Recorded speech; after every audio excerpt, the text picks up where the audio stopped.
Originally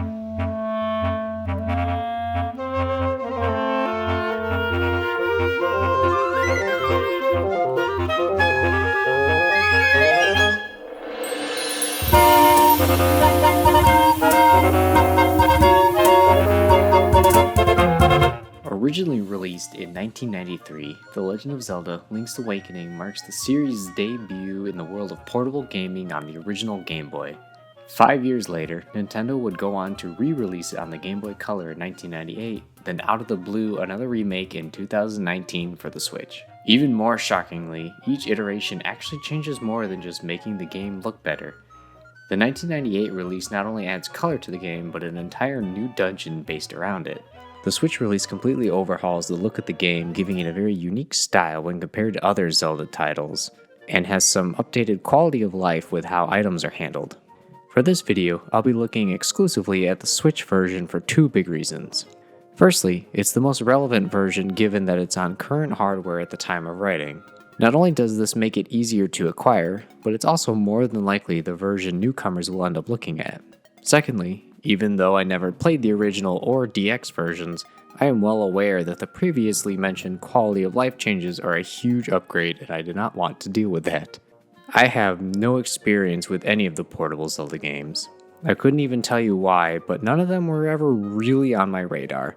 I only know about this game through a couple of YouTube channels I follow. I know nothing about the Oracle games, and honestly, the same goes for any of the other ones. I owned the devices they came out on except the Game Boy Color, but for whatever reason I just didn't play any of them. It's kind of odd to think that my first experience with a handheld Zelda game will be on an actual console, but I'm curious to know how well the formula translates to the format. Without further ado, welcome aboard ladies and gentlemen, and welcome to the Opinionative Show, an internet thing where I have opinions and you're going to listen to them. These are my opinions on The Legend of Zelda Link's Awakening.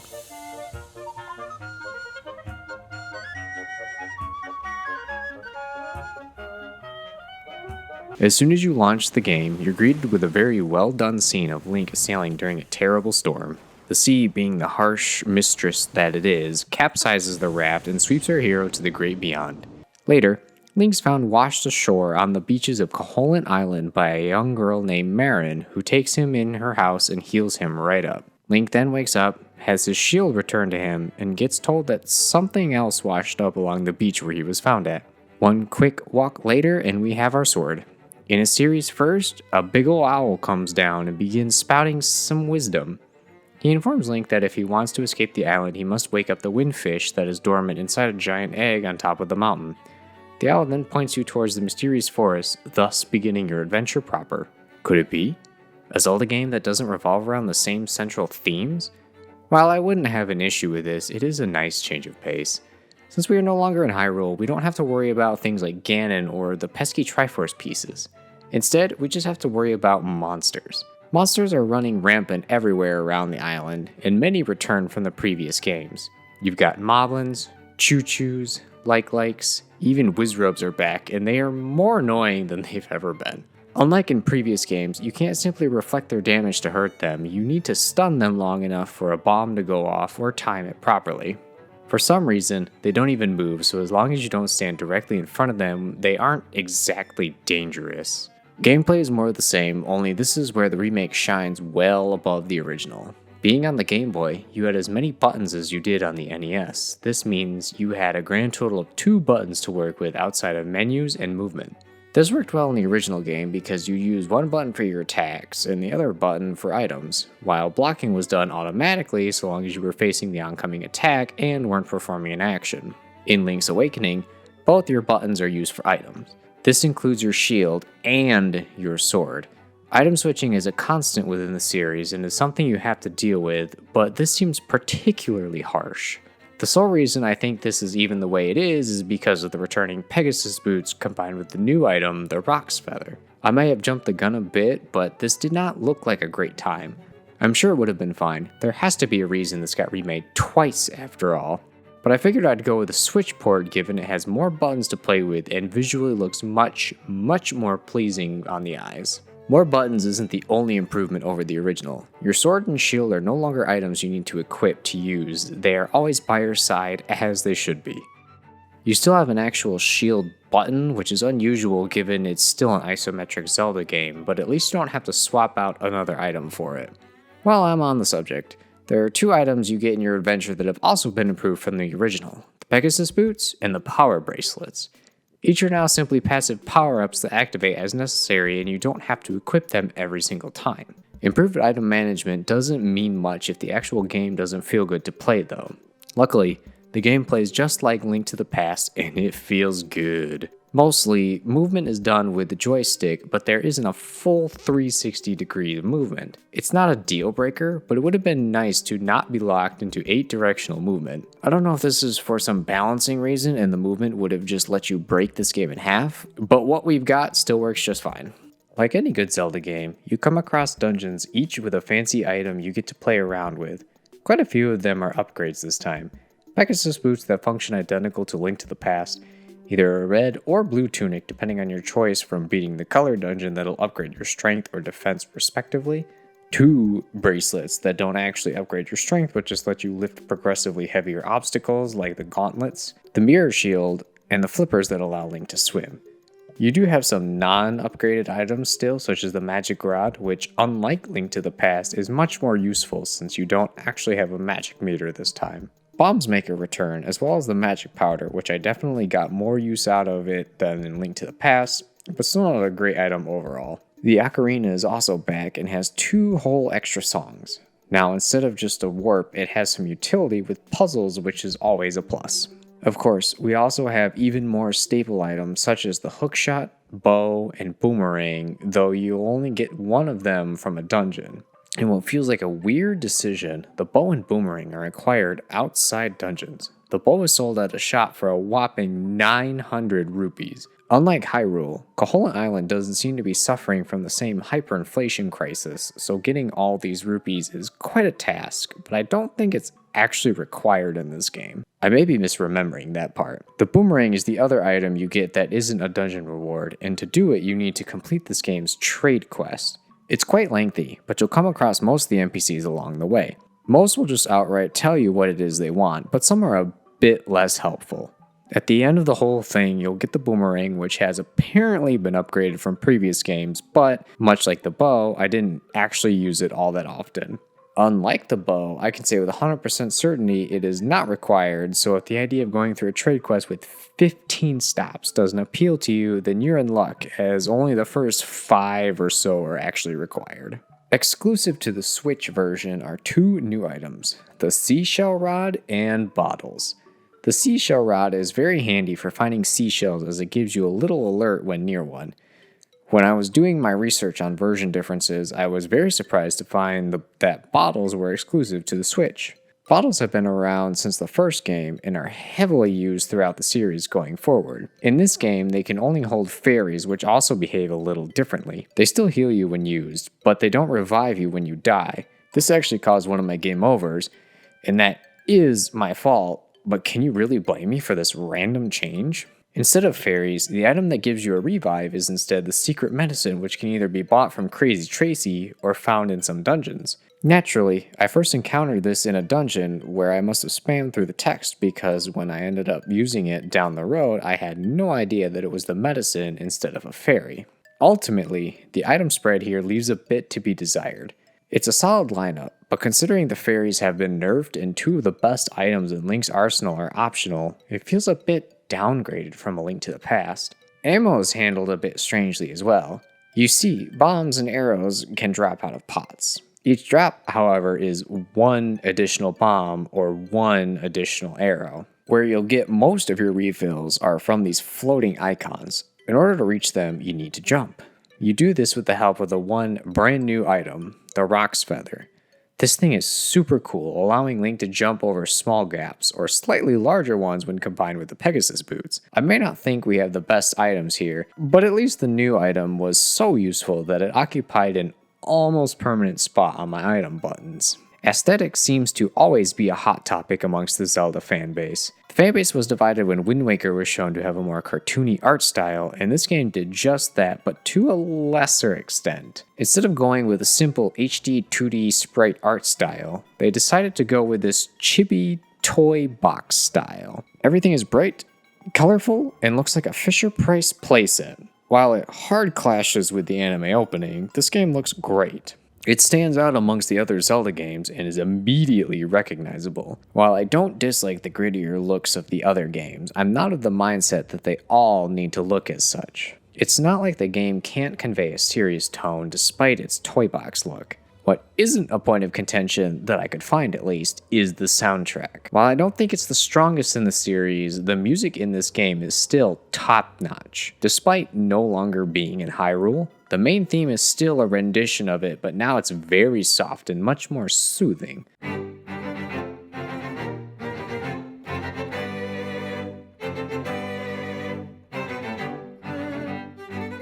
The overworld is surprisingly meaty for a Game Boy game, and this track combined with the lack of screen transitions makes those long walks feel less arduous. May Village's theme maintains this serenity that lets you know that this is a safe location and you're free to just relax and breathe.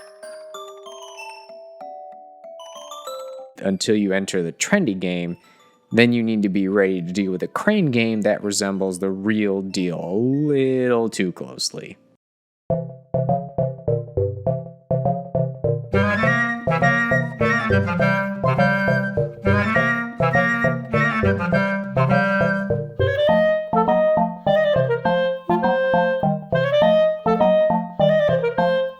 Even the cave theme is less hostile than in previous games.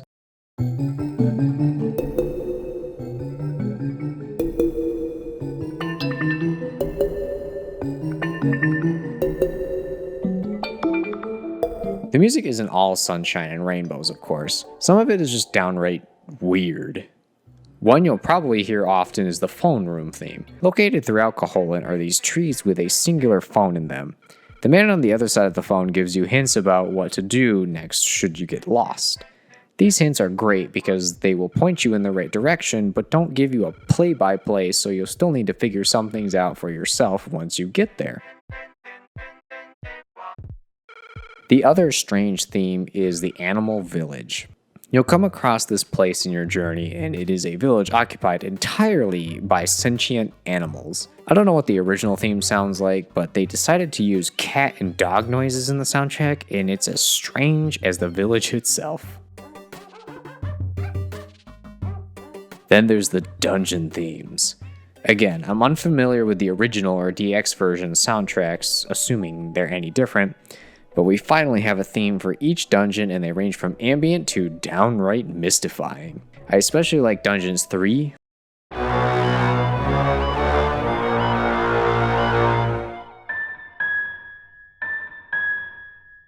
4.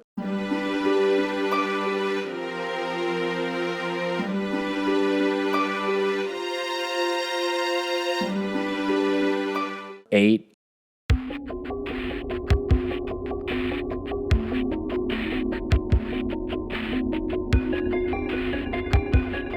And the Color Dungeons theme.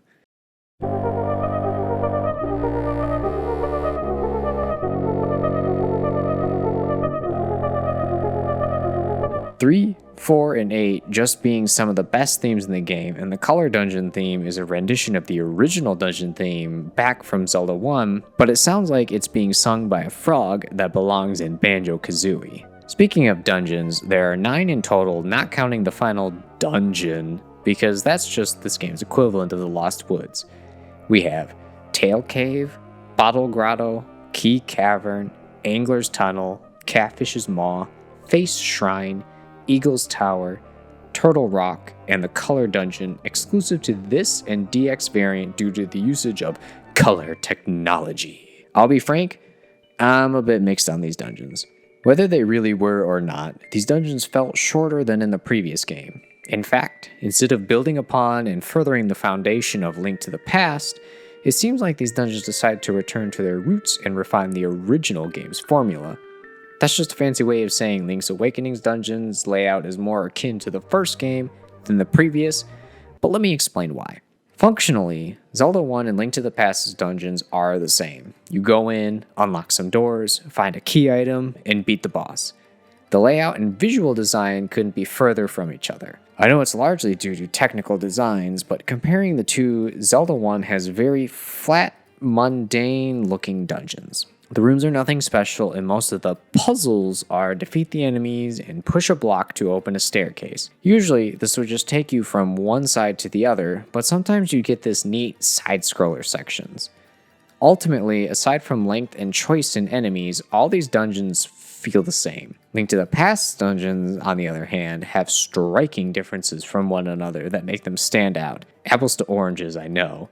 But if I took images from two dungeons in both games, place them side by side, and remove the color, you'd still be able to tell that in Link to the Past, these are two very distinct dungeons. Whereas in Zelda 1, not only would you not be able to tell, you wouldn't even be able to tell which dungeons these images come from. Lastly, Link to the Past really takes advantage of the jump in hardware by having crisscrossing pathways, multiple floors, and even elevated pathways along with vastly more complex designs overall. Link's Awakening's dungeons still follow the same formula. Go inside, unlock doors, find item, beat boss. Thanks to the Switch, we do at least have vastly improved visuals, but these dungeons definitely feel flat when compared to Link to the Past, with one notable exception. That's not to say they're bad, far from it. Just like Zelda 1, the shorter length means the dungeons don't overstay their welcome. While most of the rooms will just have you defeat some enemies to get your key, there are definitely a few rooms with actual puzzle elements beyond push-a-block. For starters, the blue-orange switches are back and are used to a much higher degree. Quite literally, as you'll need to stand on them in certain dungeons and utilize their extra elevation for navigation. The side-scrolling areas are back and the navigation is a lot more involved as well. You'll also find Goombas in here for whatever reason, but they're only as threatening as they are in Mario and you can just stomp on them for an easy kill. Eagle's Tower had me racking my brain the most though. The main puzzle is simple. You take the big ball and smash 4 pillars so you can bring the top part of the dungeon down. Navigating the ball through the whole thing is not as simple as it originally appears. You need to plan out your moves carefully, as you will also have to contend with the aforementioned blue-orange blocks, as well as falling from the top floor to the bottom floor. Kirby's also in here. That's kinda neat. The only other real standout dungeon was Turtle Rock, and there are a few reasons for it. Most previous dungeons, you simply find a key that lets you inside. To get into Turtle Rock, you pull on it just like in Link to the Past, but unlike that game, you must also defeat the dungeon itself before gaining entrance. Once inside, you now have to deal with the longest and most difficult dungeon that the game has to offer. Tons of pits and lava to fall into, these really annoying devil enemies. These pusher things that aren't really difficult to figure out, but they're pretty slow. Orange-blue switches, you name it, it's probably here. This dungeon can either be good or bad depending on the person, but for me, it's just teetering on being more annoying than fun. It does feature a small segment where you go outside, which is neat and all, but it leads to one of the worst rooms in the entire game. These things are essentially just dodongos, but in a worm form. Just like dodongos, you defeat them by dropping bombs in front of them so they will get eaten and blow up inside. It's not hard, except you need to do this from the elevated platform because defeating them spawns a chest with a key inside. If you defeat them from below, you have to leave the room, which respawns the enemies and despawns the chest. Maybe I'm just bad, but I struggled to throw the bombs in front of them. I would either flat out miss, be too far away, or they'd simply decide to change directions. It's not the most challenging thing, but it sure is annoying. What about the bosses though? Just like any Zelda game, each dungeon ends with a boss fight and there are several mini-bosses scattered throughout the land. These bosses range from pathetic to alright, but each are pretty memorable for better or for worse. Moldomer's back, and it works just like he did in the previous titles. There are a couple bosses that take place in a side-scrolling area, and they're some of the easiest bosses in the entire franchise. Without that entire extra access to worry about, getting hits in is way easier. On the complete opposite side of that, there is the returning Armos Knight, who I had the most trouble with out of any boss in this whole game, including the multi-phased final fight, which we'll get to later. I tried everything I could think of. Arrows, boomerang, bombs, sword, hookshot, nothing was working. I was completely stumped, and you need to defeat it in order to get a key into the face dungeon. So I did the unthinkable. I used a guide. Maybe I just missed something along the way, a hint or dialogue I didn't read quite right, but it turns out to hurt him you need to use the spin attack and only the spin attack. I didn't even realize that it did more damage. I'm pretty sure I've only used it to cut grass. Up until this point, the game had been completely clear with direction and hints have been solid. If I did just miss it, then that is completely my fault, but otherwise, I find this boss to just be a stain on an otherwise fantastic track record. Let's take a breather and talk about something less frustrating. Koholint Island. It's definitely not Hyrule, but there are still very similar features. You've got a desert, towns, a graveyard, a castle, even Death Mountain. While there are many similarities, it still feels distinct. If anything, a lot of that has to do with the NPCs. Previous games have had NPCs in them, but unlike Link to the Past, I actually remember a lot of them.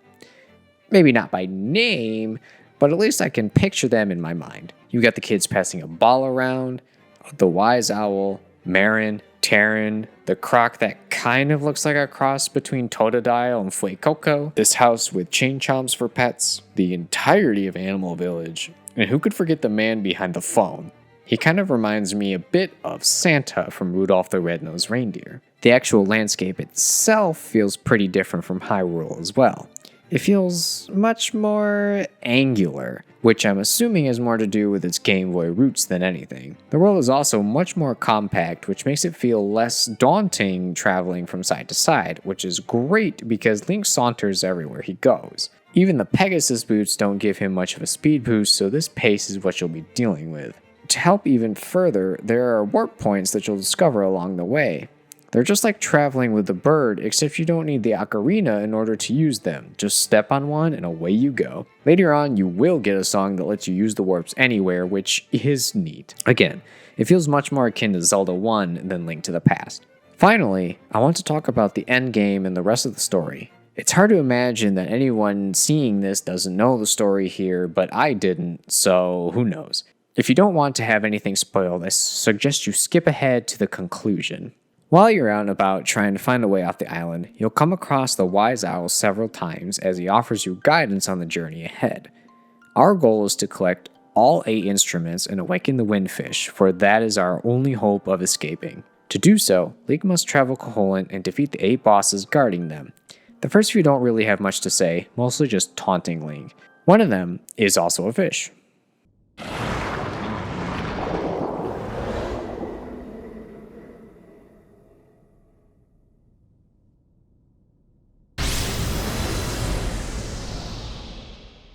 But by the end, they go from taunting you to just straight out admitting their plan to stop Link, seemingly getting more and more desperate as their friends drop one by one. About halfway through the journey, Link comes across a mural that explains exactly what Koholint is. A dream. Specifically, it's the dream of the Windfish itself. Everything that's happening, all these people, the monsters, even Link himself are all part of this dream. The bosses, known as nightmares, don't want to stop Link just because they're monsters. They want to stop him because they'll lose their home if he is successful. If Link were to awaken the Windfish, Koholint and everything it entails would disappear forever. There's no guarantee that Link won't disappear with the rest of them. The nightmares even try to scare him with this, but regardless, Link presses onward. After all 8 instruments are collected, Link heads up to the big egg to awaken the Windfish. After playing the instruments, the egg bursts open, but the job isn't finished just yet. Inside is the last dungeon of the game, and it's the easiest of all of them. It works just like the Lost Woods did in Zelda 1. You need to choose the right directions in a sequence to eventually make it to the end. Unlike the Lost Woods, it's not as simple as going up and left repeatedly. I tried a couple different things, but to no avail. Thankfully, you've had the answer since the very beginning of the game. Back in Mabe Village's library, there is a standout book that reveals the path through the egg maze. Finally, taking the correct path, it's time to finally defeat the nightmare and truly awaken the Windfish. The final fight is quite the test. It's a multi-phase fight with 4 different phases. It starts easy with the blob that kind of bounces around, but then it taps into Link's mind. The second phase, you'll fight a shadowy Aghanim. Just like in Link to the Past, you need to play magical tennis and send his attacks back at him. After Aghanim is Ganon, and this is the worst phase. He spins his staff and throws it at you while summoning the flame bats that will eventually fly at you. These are much bigger than in Link to the Past, so they are a bit more difficult to dodge. What makes this part frustrating is the same thing that ruined the Armos Knight for me. You need to hit him with a spin attack to do damage. I don't get why they insist on this. I even have the double damage tunic. There's no reason to do this. The mechanic did not need to be required. At least it doesn't end on Ganon. We actually end on a unique phase. It's not quite as hard, just requires good jumps, and after enough blasts to the eye, the nightmare is defeated. After that, Link finally awakens the Windfish. Just like the mural foretold, everything begins to fade away. All the monsters, all the lands, and every single character we met and assisted along the way. We're treated to another anime scene where Link is adrift on a piece of wood as the Windfish flies above him into the cosmos. Hopefully he makes it back to land, but his situation seems pretty dire to me. Credits. I can't say whether or not I would have enjoyed this game if I had played it as originally intended on the Game Boy, but I can certainly see I did enjoy my time playing it on the Switch. This game is filled with a certain whimsy that other games in the franchise just don't have. I'm not saying they all should try to match it. Honestly, I'm kind of hoping it stays this way. I find for the most part that each game in the franchise has its own feel to it while maintaining the same core principles. I said many times that elements in this game feel like Zelda 1, but the two games are very different. From the graphical style to the music and even the unique characters, Link's Awakening is a standout entry in the Zelda franchise. But there is one very important question to look at.